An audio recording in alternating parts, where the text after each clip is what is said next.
This is Donna, and we are live at CBA Unite and here in Nashville, and we are with Ruthie, and she is a young adult author, like already, like it's so impressive. I was all excited.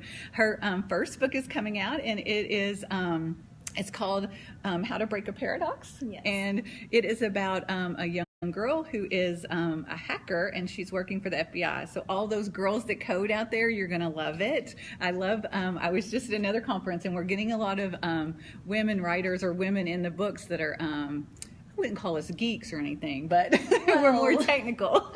And so I think you guys are gonna love it. We're gonna ask some questions. So for writing, does it energize you, or is it like exhausting? It absolutely exhilarates me. I've even found that I can't go very long without doing it because my brain gets all scattered and I can't really sleep very well. It just drives me a little crazy. I get excited just the thought of getting a chance to just go and write. Oh, that's good. That is good. I think maybe taking a nap would be that for me.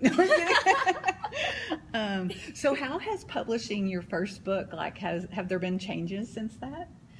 Kind of. I didn't really write before this story, but certainly since I am way more aware of like mistakes. I know that there will be mistakes and a lot of them, and some of them are going to slip through regardless, and there's nothing I can do about that. So that's like a motivation, but also relief. Like, it's inevitable. You can't beat yourself up over stuff like that.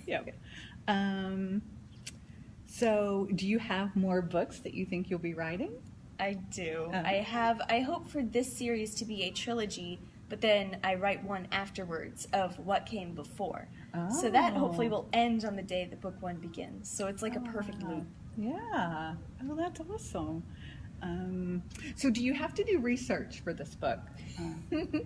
Okay, I fear that the FBI themselves, they're going to show up on my doorstep one day, very concerned, because I've had to research the FBI, hacking, translate some stuff into Arabic. On top of that, things like, let's go find them, they're dead, or something like that. It's only a matter of time. So I think writers need to have like a little FBI proof badge. It's like, no, I'm just a writer. I'm sorry. I know that causes a lot of red flags. But yes, I've researched everything from like government organization to can porpoises eat peanut butter, which is a genuine question, which I never got a clear answer. But yeah, I usually research as I write the chapter. As a question comes up, I'm like, I don't know that. So I go Google it. Google's a good friend. Also, they probably think I'm having a baby or a few thousand, because that's where I get all my names. I like look at baby name lists till I find someone I like.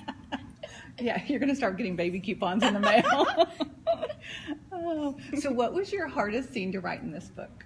Interestingly, it was a really like calm scene. It wasn't anything like super like intriguing. It was like an aha moment for the character. For anyone who's read it, it's kind of labeled Marbles / the virus, and I just didn't know how to work that in for Amber's subconscious to be working on the problem, and I get it now, with something normal and kind of civilian without making it feel forced. So I banged my head on desk many times trying to write that.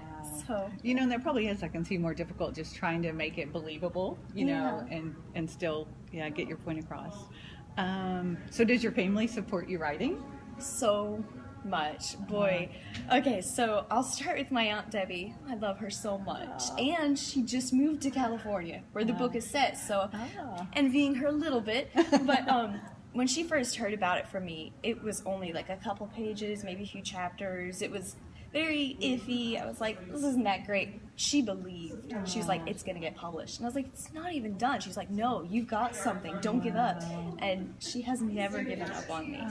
And my mom, oh boy, she had such an introduction. So I didn't tell her at first that I was writing.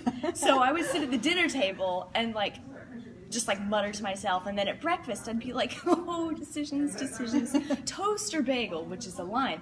And I would look up, and Mom and Dad are staring at me, and they're like, we have neither, and you can eat neither. And I was like, don't mind me. So I sent her the first few chapters anonymously, just through my email. I was like, check this out. I didn't tell her I wrote it. And I watched from across the room as she read it, and she finishes, And she just turns in her chair and just looks at me. She says, "You wrote this." And I was like, "How did you know?" She just knows me too well. Wow. So that's how it started. And they've just been unbelievably helpful ever since. Wow, that's so good. That's so good. I'm so excited for you. Thank you. So is there something memorable that you've heard from fans who've already read the book? Yes. One of my best friends ever, Clara, if you're watching this, hi. She forcefully adopted one of my characters as her honorary son. Jason is spoken for, apparently. I've had fan art, which means a lot to me as an artist ever since I discovered online communities. I think that's one of the most amazing things you can do for someone. Wow. And I mean, just so much overwhelmingly positive feedback. And especially, I have one reader, he's changed the way I think of writing and others writing. He doesn't gush praise, "Wow, that was really great." None of that. He pretty much recounts it to me. "This is what I liked about this chapter. This part made me laugh. This part had me so stressed out." He's even admitted to crying once or twice. But he always finishes with, like, "Looking forward to the next bit," or "Keep writing, I really liked it." Wow. It never pressures me. So that means a lot, more than praise, because that means something more real. Yeah, that they're showing you the great pieces of it. That is good. So of all the characters you've created, who's your favorite? I've asked that question so many times. I've spent long hours trying to figure it out, and I can't. And it's not just between my two main characters. I mean, Amber and Jordan are my main characters, and I love them to death. But I also love Edge and Sonia, and they're like not even secondary characters. You know, they're like children in a way. They're my children, and I can't pick a favorite. Pick between them. I've heard authors say that. And the publishing process was actually 9 months. Well, there you go. Got a baby. With those baby names. So what do you want readers to get from your books? Encouragement, inspiration, both creatively and spiritually, just in their lives. I don't want them to just pick it up and be like, "Wow, that was a good book," and put it down. They can forget about the book. Just be encouraged to press on. There is hope. There is a reason for everything. And I mean, beauty can come from it. You know? Yeah. Just keep trying. Very good. God is good. Very good. So our last question, kind of a fun one. What is something that the readers would be surprised to know about you? Okay, story time. So I was diagnosed with diabetes when I was 4. And pretty soon after, Mom and Dad started homeschooling me. And very promptly, the doctors came to them, and I mean, straight serious faces. They were not kidding. "You need to stop making her write. It's stressing her out so badly that her blood sugars are going dangerously high." Oh my goodness. God has a sense of humor. So I hated writing with such a passion. Oh my I couldn't stand it.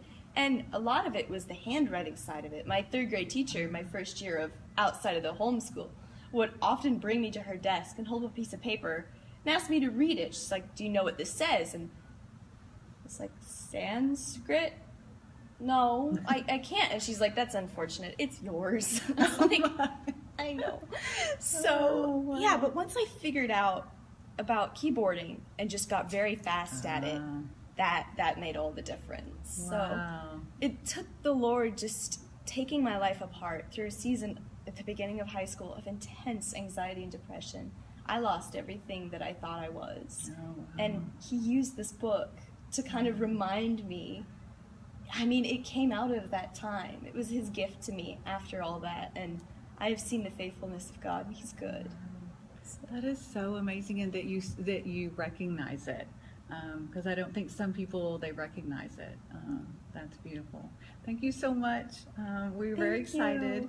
We will put the link to her book on our website when we post the video over there. Thank you, guys. Thank you.